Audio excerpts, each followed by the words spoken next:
नमस्कार दोस्तों, हमारे चैनल में आप सभी का स्वागत है। रेलवे ट्रैक के किनारे बसी उस छोटी सी बस्ती में एक पुराना सा घर था, जहाँ 30-35 वर्ष की शोभा अपने बच्चों के लिए रोटियां सेककर उन्हें खाना परोस रही थी। माँ, रात हो गई, अब तक पिताजी आए क्यों नहीं? खिड़की में से बाहर झांकते हुए शोभा के 7 साल के बेटे ने कहा। तो शोभा बोली, अरे बेटा, वो आते ही होंगे, तब तक तुम खाना खा लो।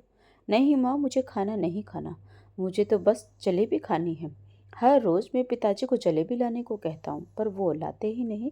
लेकिन आज उन्होंने कहा था कि रात को पक्का जलेबी लेकर आएंगे। तभी शोभा का छोटा बेटा, जो 4 वर्ष का था, खुशी से बोल उठा, सच्ची? फिर तो मेरे लिए खिलौने वाली कार भी लेकर आएंगे, है ना माँ? शोभा ने धीरे से मुस्कुराते हुए जवाब दिया, हाँ बेटा, जरूर लाएंगे। बच्चे बेसब्री से पिताजी का इंतजार कर रहे थे। तभी शोभा की नज़र घड़ी की ओर गई। रात के 10 बज चुके थे। ये अभी तक आए क्यों नहीं? उसके माथे पर चिंता की लकीरें उभर आई।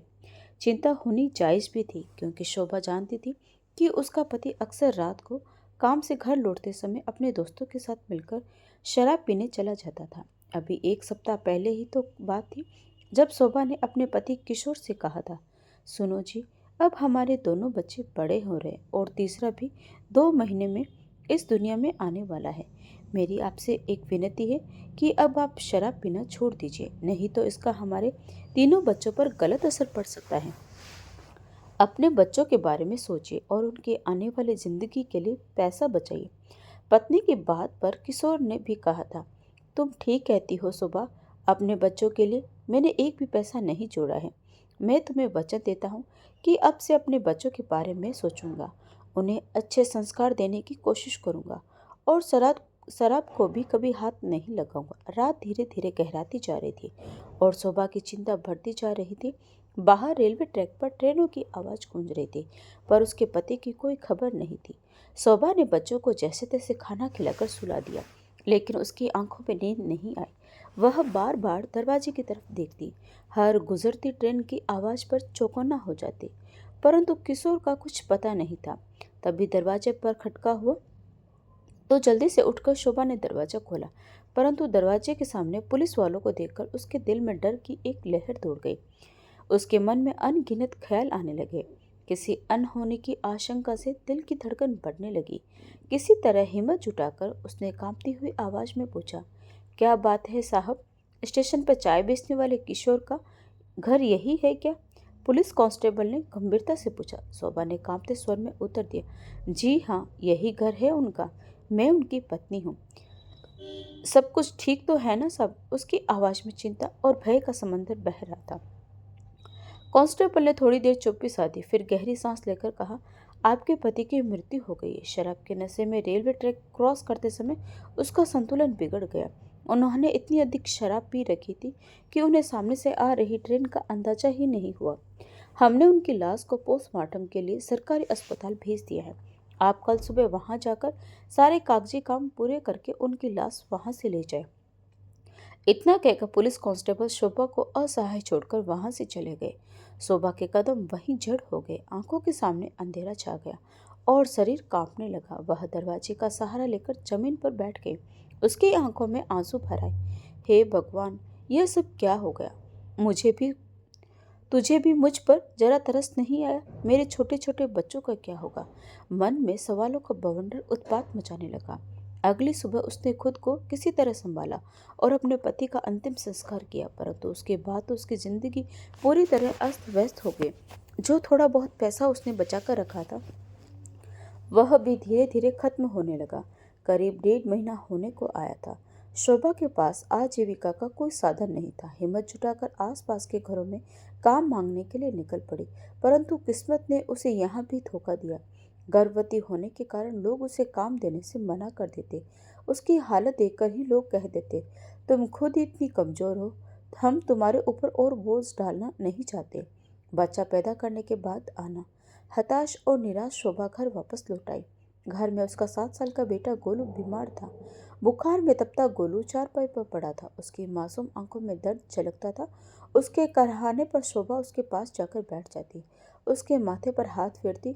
गोलू उसे हसरत भरी निगाहों से देख रहा था, लेकिन माँ के पास उसकी दवा खरीदने के लिए भी पैसे नहीं थे। दूसरी ओर 4 साल का देव भोला सा बच्चा भूख से तड़पता हुआ माँ से बार बार रोटी मांग रहा था। माँ, रोटी दो ना, कल से कुछ नहीं खाया, बहुत भूख लगी है, कुछ खाने को दो ना। अपने खाली पेट पर हाथ फेरते हुए शोभा के छोटे बेटे ने अपनी माँ से कहा। देव के ये शब्द शोभा के हृदय को चीर रहे थे। उसे समझ नहीं आ रहा था कि वह अपने बच्चों की भूख कैसे मिटाए। शोभा की आंखों में आंसू छलक उठे। वह खुद को बहुत ही बेबस और असहाय महसूस करने लगी थी। उसे अपने बच्चों के चेहरे देखकर आत्मग्लानि होने लगी। अपने भूखे बच्चों का मुरझाया चेहरा और बीमार गोलू की छटपटाहट देखती तो सोचती, कैसी माँ हूँ मैं जो अपने ही बच्चों को एक रोटी भी नहीं दे पा रही। अगले दिन उसने हिम्मत जुटाकर एक फैसला किया और थोड़ी बहुत तैयारी करके स्टेशन चली गई। 9 महीने की गर्भवती ट्रेन में जाकर लोगों को चाय देने लगी। सुबह का वक्त था और रेलवे स्टेशन की चहल पहल में वह हाथ में चाय की केतली लिए एक ट्रेन से दूसरी ट्रेन में दौड़ रही थी। पूरे साहस के साथ जुटी हुई थी। अचानक उसकी तबीयत बिगड़ने लगी। माथे पर पसीने की बूंदें छलकने लगी। पैरों में जैसे जान नहीं रही थी और उसी समय वह ट्रेन के दरवाजे के पास गिर पड़ी। वहां मौजूद कुछ लोगों ने उसे देखा तो उनका दिल पसीज गया और उसे पास के एक अस्पताल तक पहुंचा दिया। कुछ देर बाद जनरल वार्ड में पड़ी शोभा अपने छोटे से बच्चे को देख रही थी। बच्चा कमजोर था लेकिन गोरा, चिट्टा और मासूम था। शोभा ने बच्चों को अपनी गोद में लिया, उसकी नन्ही नन्ही उंगलियों को छुआ। उसकी आंखों में आंसू थे। सोचने लगी, क्या किस्मत लेकर आया है मेरा बच्चा। पैदा होने से पहले ही इसके सिर से बाप का साया उठ गया। वहीं उसी अस्पताल में एक प्राइवेट वार्ड में एक महिला के रोने और चिल्लाने की आवाज आ रही थी।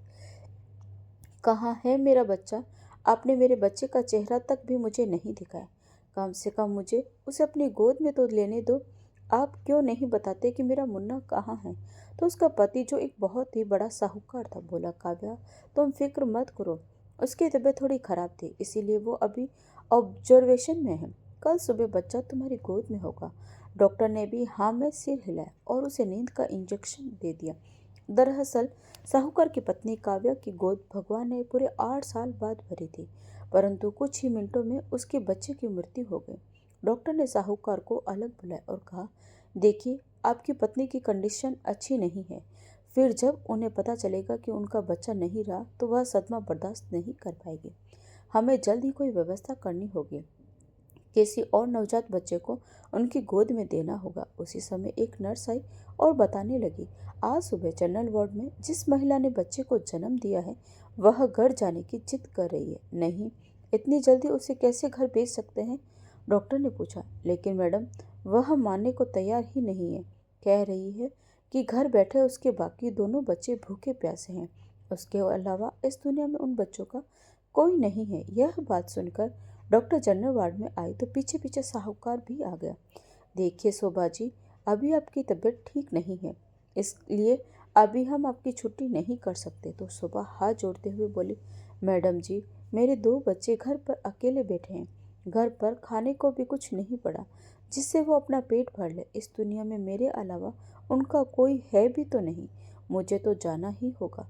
लेकिन अस्पताल की फीस, पीछे खड़े नर्स ने कहा तो डॉक्टर ने हाथ के इशारे से उससे फीस मांगने से मना कर दिया। शोभा की बात सुनकर डॉक्टर को उस पर दया आ गई और उसे जाने दिया। लेकिन सारी बातें सुनकर साहूकार के दिल में एक उम्मीद जागी।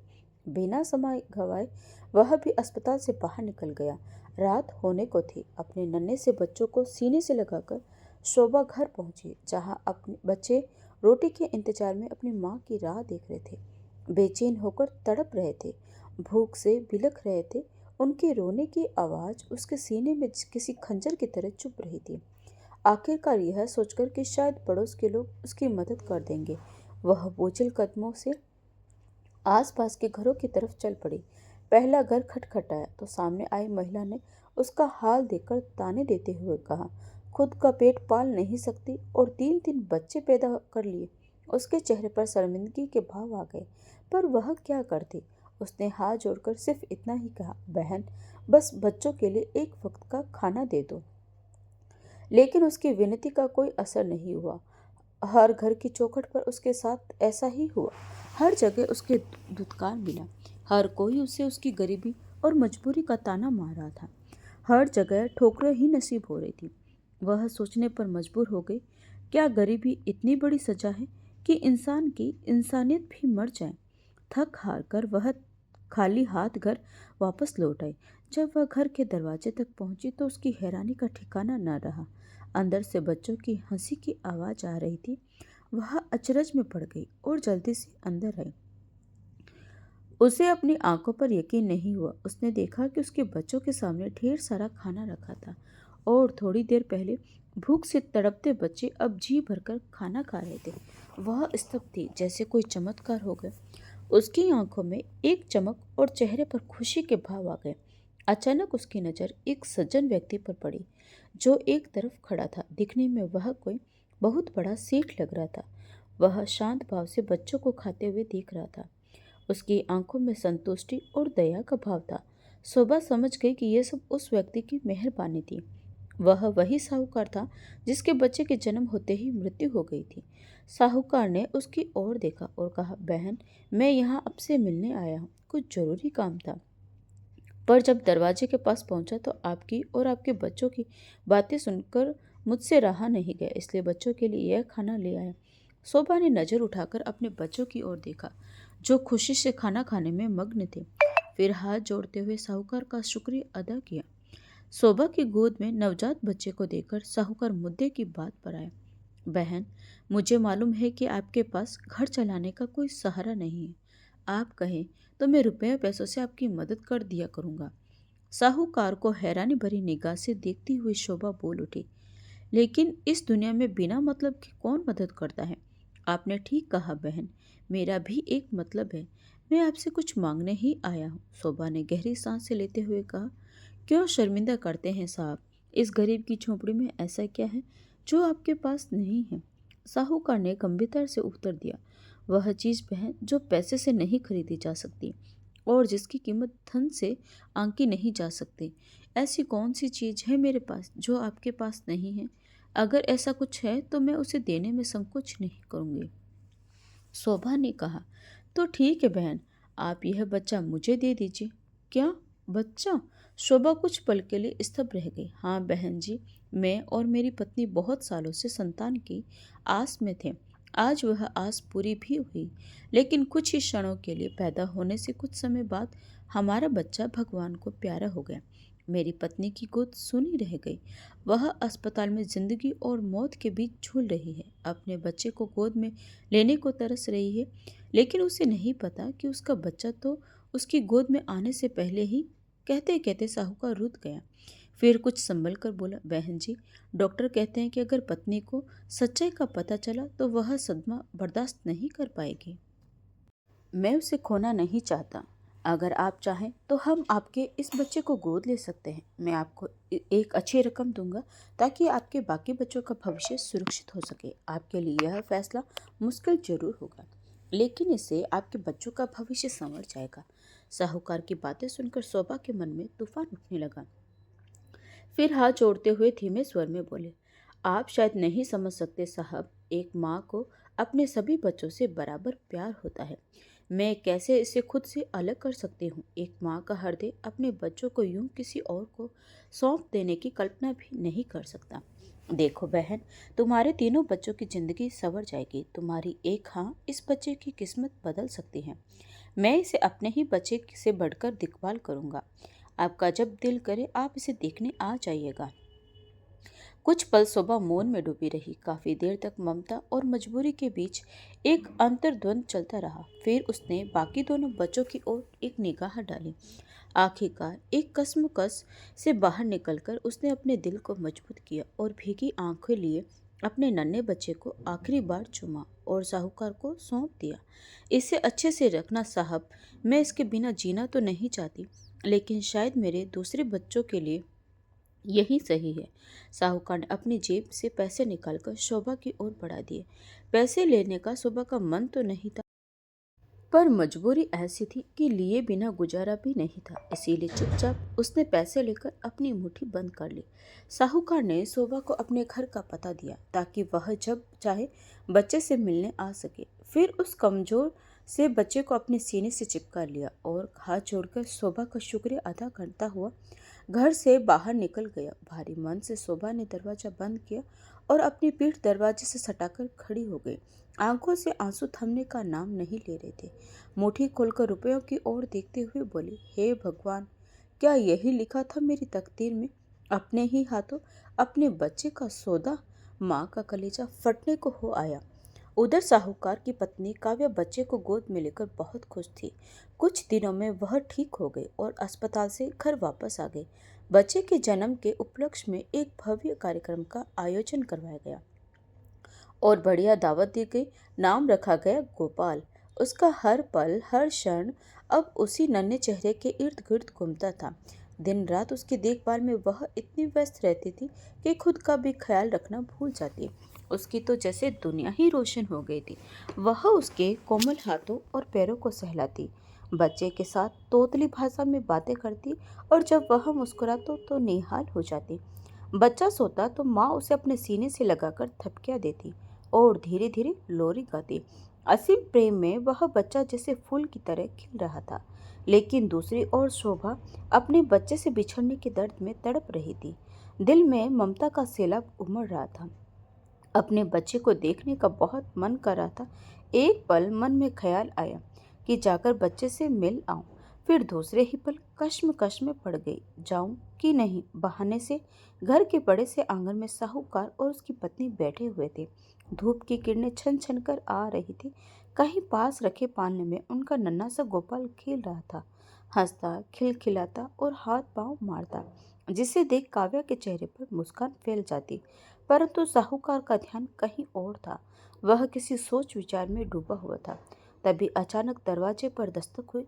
नौकर ने आकर दरवाजा खोला तो एक औरत धीमे कदमों से भीतर की ओर आई। मेम साहब, क्या आपको किसी काम वाली बाई की जरूरत है? उसने कहा तो काव्या ने उस एक नज़र ऊपर से नीचे तक देखा। उसने एक पुरानी लेकिन साफ सुथरी साड़ी पहनी हुई थी। तभी साहूकार की नज़र उस औरत पर पड़ी। यह देखकर उसका हृदय धक से रह गया, क्योंकि वह और कोई नहीं बल्कि वही शोभा थी जिसने अपनी ममता का बलिदान करके उसके घर को रोशन किया था। उसी समय काव्या ने जवाब दिया, नहीं, हमारे पास तो पहले से ही कई नौकर हैं। हमें किसी की जरूरत नहीं है। यह सुनते ही शोभा का चेहरा उतर गया। फिर उसने पालने की ओर कदम बढ़ाया और मुस्कुराते हुए बोली, यह आपका बच्चा है मेम साहब? हाँ, हमारा बच्चा है। गोपाल नाम है इसका। बड़ा प्यारा है।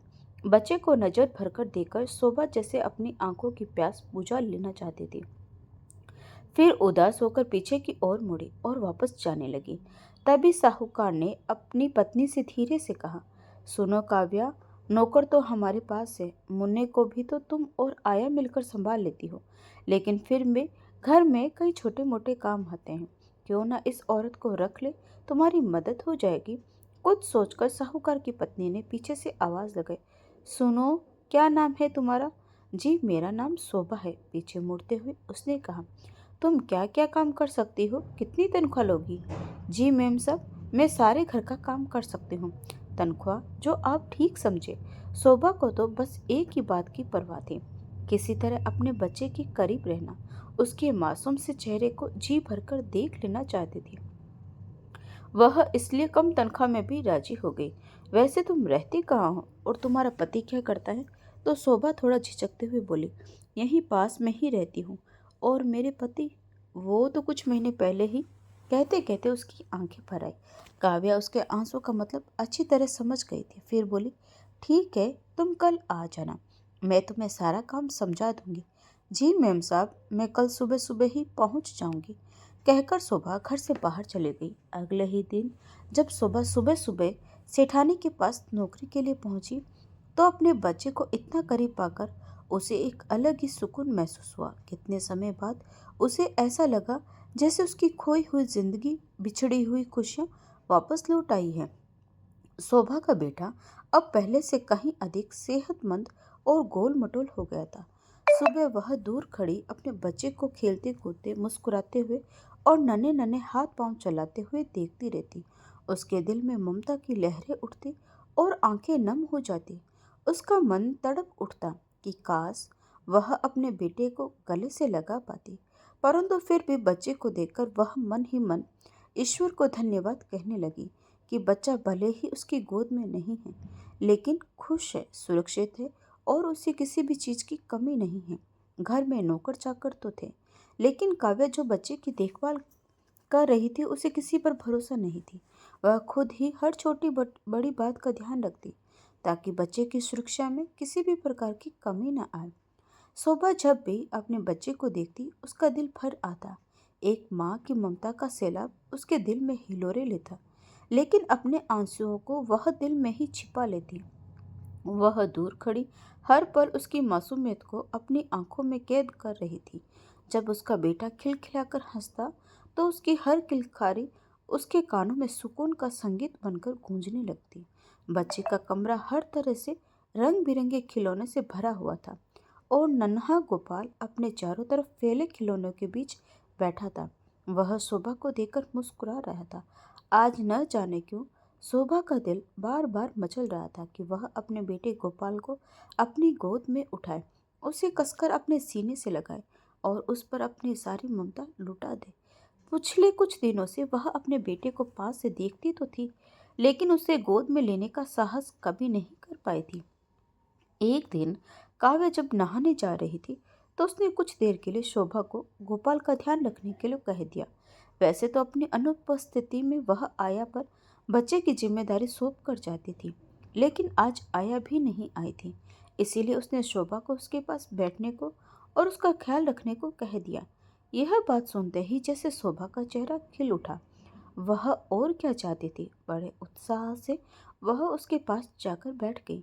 गोपाल ने अपनी प्यारी आंखों से शोभा की ओर देखा और अपनी नन्ही बाहें फैलाते हुए मुस्कुरा दिया। अपनी छोटी छोटी उंगलियों से उसकी साड़ी का पल्लू पकड़ लिया। यह देखकर शोभा की आंखें भर आई। उसने गोपाल के छोटे छोटे हाथों को अपने हाथों में लिया और प्यार से सहलाने लगी। कुछ देर के लिए उसके पास बैठी तो खुद को रोक पाना उसके लिए असंभव सा हो गया। शोभा ने कमरे के चारों ओर नजरें दौड़ाई, फिर दरवाजे की ओर देखा, यह सुनिश्चित करने के लिए कहीं मेम साहब आ तो नहीं गई।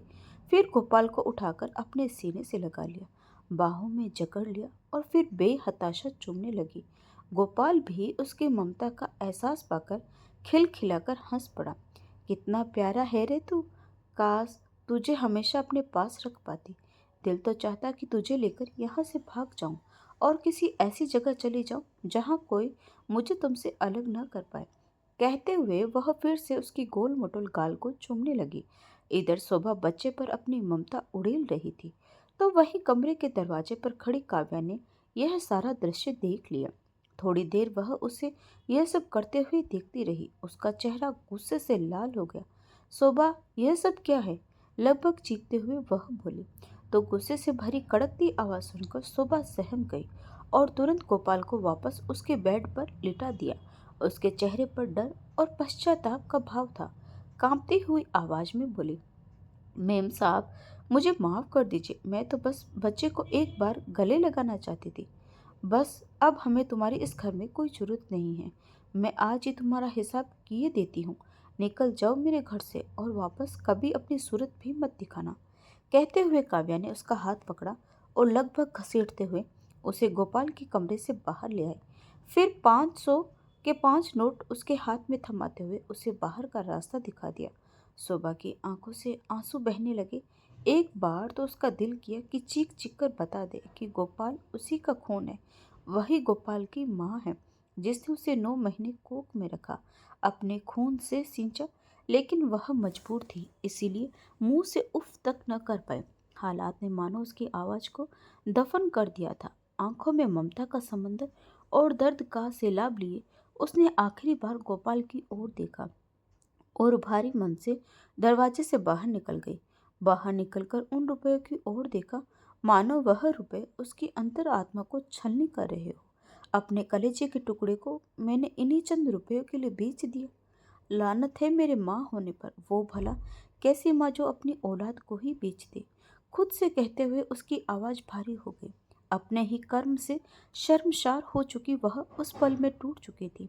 उसकी उंगलियां थरथराने लगी और बेबसी व लाचारी के आगोश में उसने उन रुपयों के टुकड़े टुकड़े करके जमीन पर बिखेर दिए और अपने घर लौट आए।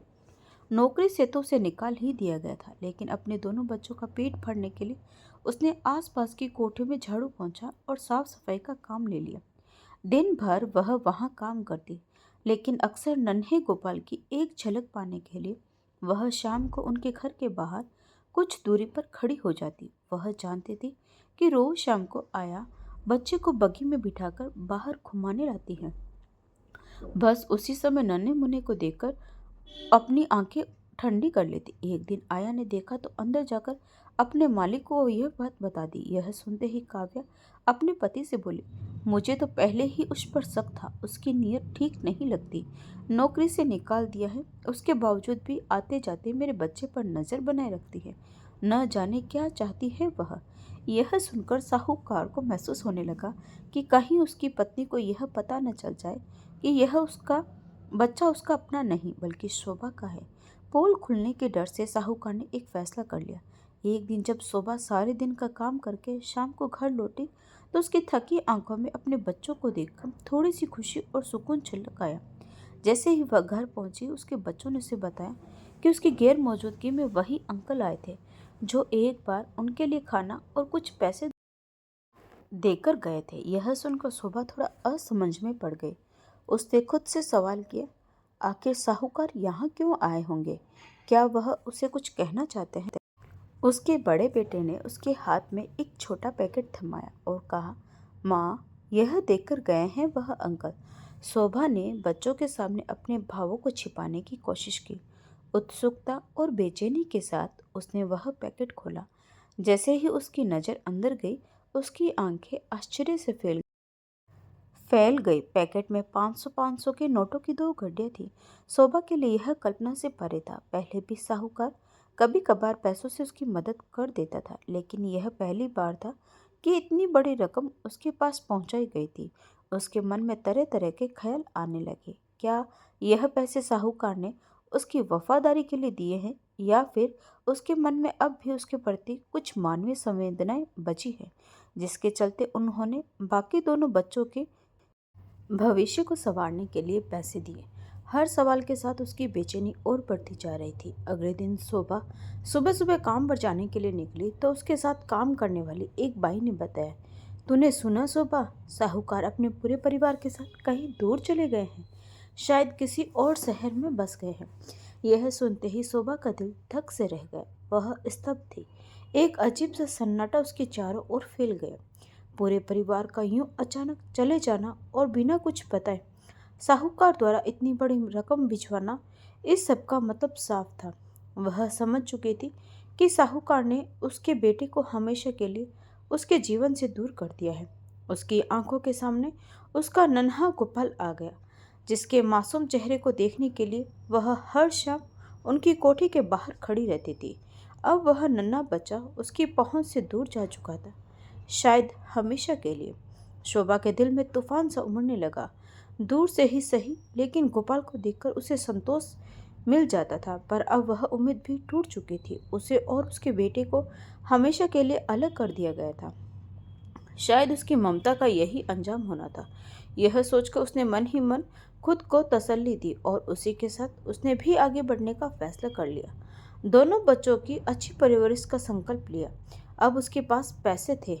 उसने अपने दोनों बच्चों का अच्छे स्कूल में दाखिला करवाया और खुद भी सिलाई कढ़ाई का काम सीखने लगी।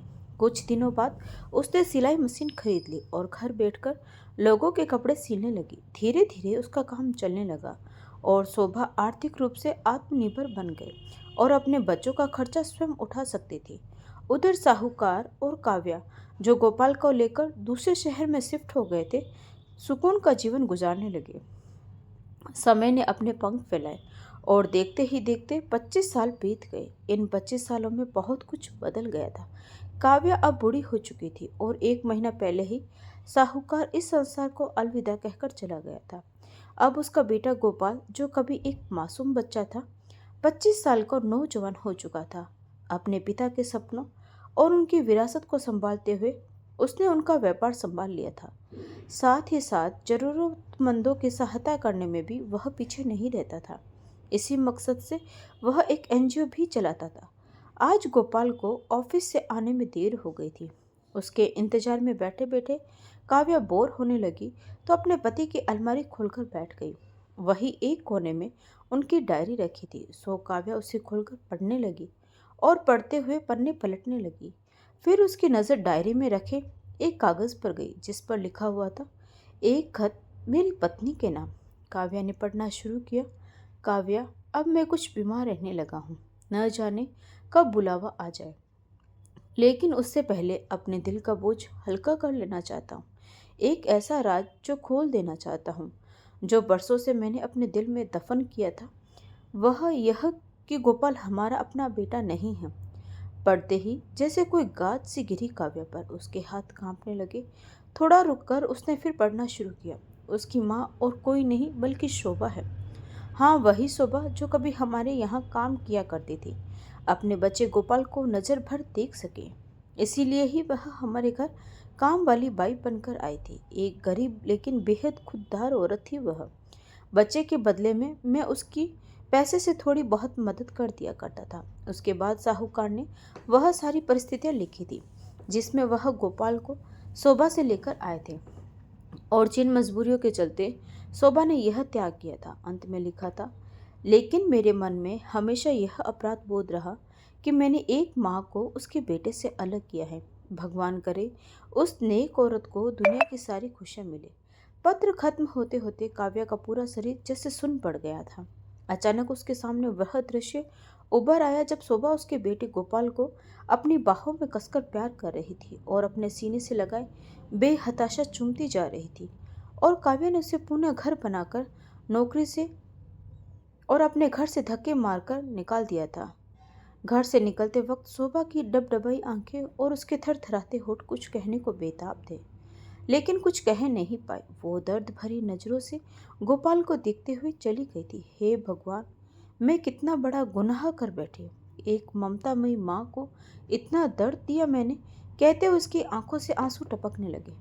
अरे माँ, आप यहाँ बैठी हो, मुझे तो लगता था आप सो गई होगी, लेकिन यह क्या, आपकी आंखों में आंसू? गोपाल ने कहा।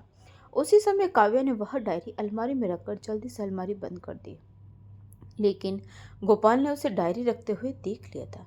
अरे कुछ नहीं बेटा, वह तो बस ऐसे ही, अपने आंसू छिपाते हुए काव्या ने कहा, और फिर बोली, लेकिन बेटा, तुझे आने में इतनी देर कैसे हो गई? माँ, मैं तो 2 घंटे पहले ही घर वापस आने वाला था, लेकिन आते आते एक बुजुर्ग महिला मेरी गाड़ी से टकरा गई।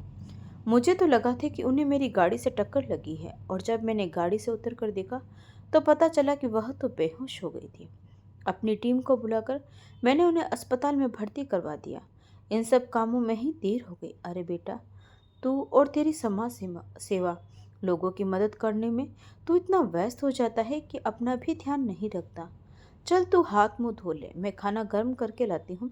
कहते हुए काव्या बाहर निकल आई, लेकिन गोपाल समझ नहीं पाया कि उसकी माँ आखिर रो क्यों रही थी। उसी समय गोपाल ने अलमारी खोलकर वह डायरी निकाली। डायरी खोलते ही वह खत उसके हाथ में आ गया, जिसमें उसके पिता ने सारा सच लिखा हुआ था। जैसे जैसे वह खत पढ़ता गया, उसके चेहरे के भाव बदलने लगे। हर शब्द जैसे उसके दिल को झकझोर रहा था। उसके हाथ से खत छूट गया और भरी आंखों से वह सुनने में निहारने लगा। तभी काव्या अंदर आई और बेटे के हाथ में वह खत देकर उसकी आंखें फटी की फटी रह गई।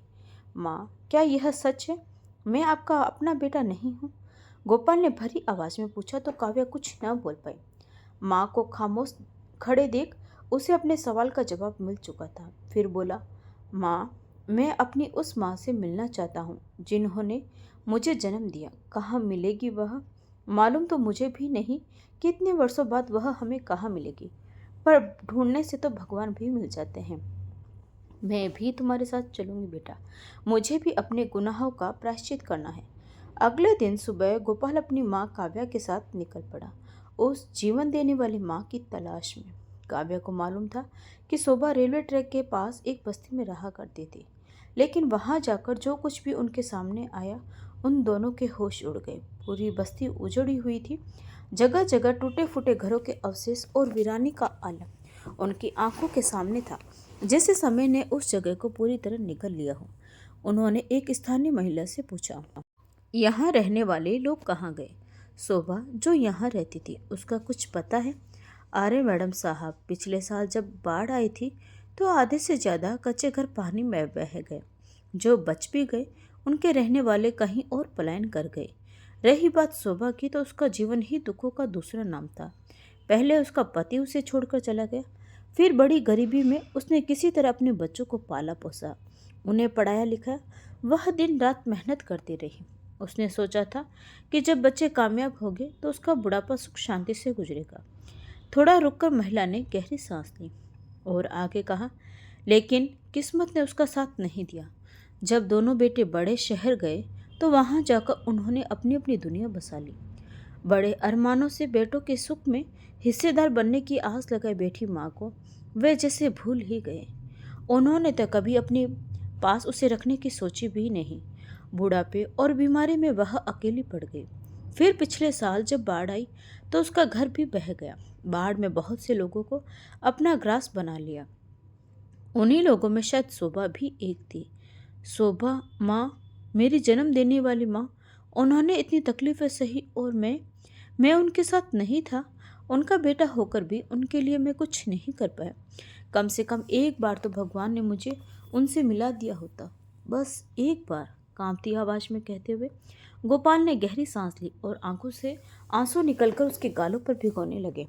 बूझे मन से वे दोनों गाड़ी में बैठे और वापस घर की ओर चल दिए। अभी घर पहुंचे ही थे कि गोपाल का मोबाइल बज उठा। हेलो, क्या बात है? ठीक है, मैं अभी अस्पताल पहुंचता हूँ, चिंता भरे स्वर में गोपाल ने कहा। क्या बात है बेटा, क्या हुआ? वो माँ रात को जिन्हें अस्पताल में भर्ती करवाया था, उनकी हालत अभी ठीक नहीं है। शायद बहुत दिनों से कुछ खाया नहीं। उन्होंने बताया उन्हें ओ नेगेटिव ब्लड की ज़रूरत है, जो कहीं उपलब्ध नहीं हो पा रहा, और मेरा ब्लड ग्रुप उनसे मैच करता है। मुझे अभी वहाँ जाना होगा। अस्पताल पहुंचकर गोपाल ने ब्लड डोनेट किया। एक दो दिन में उस बुजुर्ग अम्मा की तबीयत थोड़ी संभल गई थी। उनका खास ख्याल रखने के लिए गोपाल उन्हें अगली सुबह अपने घर ले आया। जब काव्या मंदिर से लौटी तो गोपाल अपनी माँ को उन बुजुर्ग अम्मा का ख्याल रखने को कहकर किसी काम से बाहर चला गया। काव्या ने कमरे का दरवाजा खोलकर देखा तो वह बुजुर्ग अम्मा अभी तक कंबल ओढ़कर सो रही थी। तो उसने उन्हें जगाना ठीक नहीं समझा और दरवाजा बंद करके बाहर आ गई। फिर मन में ख्याल आया कि उनके लिए कुछ हल्का फुल्का बना देती हूँ। थोड़ी देर बाद काव्या दलिया लेकर उनके कमरे में पहुंची और कंबल उठाकर बोली, सुनिए, मैं गोपाल की माँ हूँ, उठिए, खाना खा लीजिए। ऐसा कहकर काव्या ने कंबल हटा दिया और जैसे ही उन्हें पकड़कर उठाया तो पैरों तले जमीन खिसक गई। उसका मुंह खुला का खुला रह गया। वह औरत जिसे गम और परेशानियों ने वक्त से पहले ही बूढ़ा कर दिया था, एकटक बड़े गौर से काव्या की ओर देखने लगी। मैडम साहब, शोभा, तुम जिंदा हो? कहते कहते काव्या की आवाज़ रूंध गई। आंखों से झरझर आंसू बहने लगे। मैडम साहब, आप, मेरा बेटा कहाँ है? मैडम साहब, मुझे बस उसे एक बार मिलना है, फिर मैं यहाँ से चली जाऊंगी। किसी फड़फड़ाते पत्ते की तरह कांपते हुए उसने कहा। तभी दरवाजे की ओर से आवाज आई, आपका बेटा यहाँ है माँ। सुनते ही शोभा ने झरझर शरीर से जैसे अचानक जान आ गई। उसने चौंक कर दरवाजे की ओर देखा। उसके सामने उसका गोपाल खड़ा था। मैं हूँ आपका बेटा माँ, और अब आपको कहीं जाने नहीं दूंगा, गोपाल ने रोते हुए कहा और झट से अंदर आकर शोभा के गले लगा। मेरा मेरा मुन्ना, मेरा लाल, आज सच में मेरे सामने है तू। कहते हुए वह गोपाल का चेहरा अपने दोनों हाथों में थामकर चूमने लगी। इतने सालों बाद अपने बेटे को पाकर जैसे वह पागल ही हुई जा रही थी। उनकी हर सांस में बरसों की तड़प, प्यार और ममता खुली हुई थी। तेरा शुक्र है मेरे मालिक, जो मेरे बच्चे से मुझे मिला दिया। गोपाल उनकी गोद में सिर रखकर फूट फूट कर रोने लगा। माँ, मैं आपको कभी छोड़कर नहीं जाऊंगा। अब हम हमेशा साथ रहेंगे। समय जैसे रुक सा गया था। शोभा और गोपाल की आंखों में गंगा जमुना बहती जा रही थी। सामने खड़ी काव्या भी इस दृश्य को देखती रह गई। उसकी आंखें भी आंसू से डबडबा उठी। वह देखकर हैरान थी कि कैसे एक माँ की ममता और बेटे के प्यार के आगे दुनिया की हर दूरी, हर वादा छोटी पड़ गई थी। तो दोस्तों, किसी ने क्या खूब कहा है, खुद को भूलूं तो मेरी पहचान संवार देती है। मेरी माँ सर पर हाथ फेरकर हर थकान उतार देती है। दोस्तों, आपको यह कहानी कैसी लगी? लाइक और कमेंट करके ज़रूर बताएं और चैनल को सब्सक्राइब करना बिल्कुल ना भूलें। मिलते हैं एक नई कहानी के साथ। आपका बहुत बहुत धन्यवाद।